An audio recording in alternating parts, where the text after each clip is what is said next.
Hey friends, this is your friendly neighborhood TS Hawkeye here, coming to you with another retro toy review. Before we get into the review, I'm going to ask you to do something for me. Like, subscribe, hit that bell, just so you know when I'm back doing another brainy retro toy review. And I thank you for doing that. You subscribe to me, I will give you a shout out. And it will be great. All right. So, figure I want to talk about today is Namor,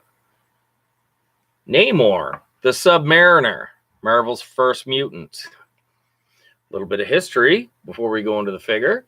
Namor originally debuted back when Marvel was called Timely. He was one of the original invaders. So he premiered, I think it might have been the 30s. He predated Aquaman. So you know what I mean. He was before Aquaman. It's he fought Nazis, he fought communists. He was one of the characters. He was one of the big three Timely characters: Captain America, Namor, and the Human Torch. The Carl Burgos Human Torch. Jim Hammond, I think his name was, the android Human Torch. So, other than the other two, Namor never had a sidekick. Captain America had Bucky. The Human Torch had Toro. So, Namor was always Namor Mackenzie, as far as I know. And again, like I said, I do no research on these. I just sit down in my basement, drink a lot of beer, and look at toys. Look at the toy I want to talk about. And as I said, I'm drinking beer. So, let's have a sip. Wonderful. Anyway, so Namor Mackenzie, it's again, top of my head. His mother was from Atlantis. His father was a human that got caught in the ice. They mated. They had Namor. It's he's been anyway, he was reintroduced in the Fantastic Four, number 4, I think.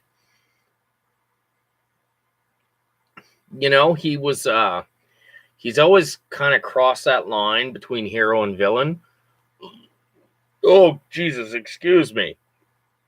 It's so he's an anti-hero at best and a villain at worst. So I love the character. I love the fact that the character is kind of on the cusp of being a villain, and I'd be a total villain if I had superpowers. There's no, it's no question. No question. So, anyway, it's Namor has had a few series. He was in Tales to Astonish. That was there were a lot of reprints in that. In the 90s, he had a series that went until I think number 64. He had some redesigns over the years. He was one of the stars of supervillain team up in the 70s with Doctor Doom up until issue number 8, maybe. I've got a lot of the issues. I got to reread them. They're a good read. So, anyway, let's look at the figure. Before we look at the figure, he came with this accessory. It's pretty awesome. He was also in the Fabulous 14 that I got. 14 figures for $70.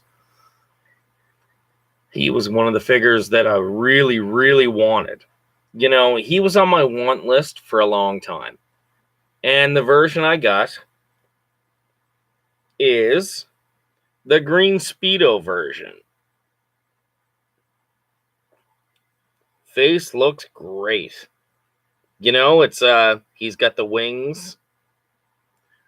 We'll go into the articulation, and then I'll talk about the figure a little bit.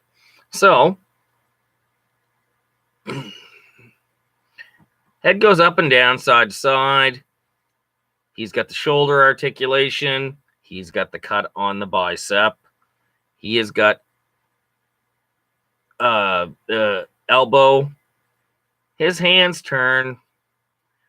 He has a cut right here on the lower, a higher torso.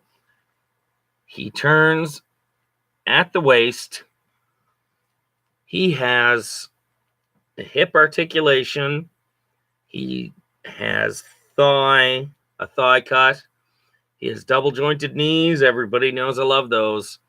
He's cut at the calf, and his feet go up and down, and they're on a pivot. So this is one of the more articulated Marvel Universe figures. I like that because you can put this Namor in poses. You know, I haven't had him in the bathtub yet. He's not fighting my Cobra Eels yet. So he has kicked Aquaman's ass a few times on my table. We're not going to get into that. But no, you know, it's he's the avenging son. You know, it's Imperious Rex. So it's, look at this. You know,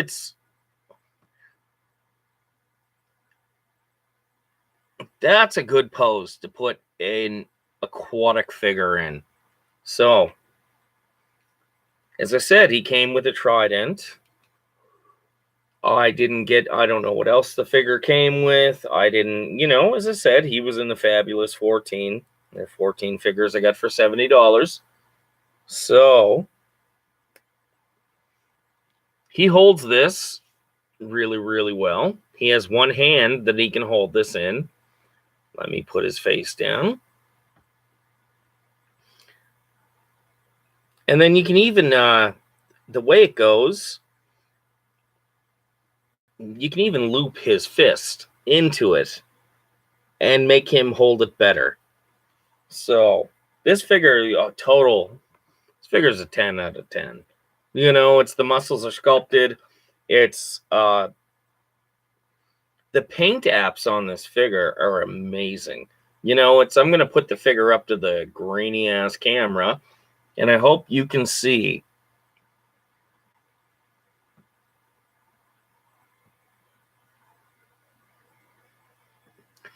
No, there's amazing paint apps on this. This is like the height of the Marvel Universe line.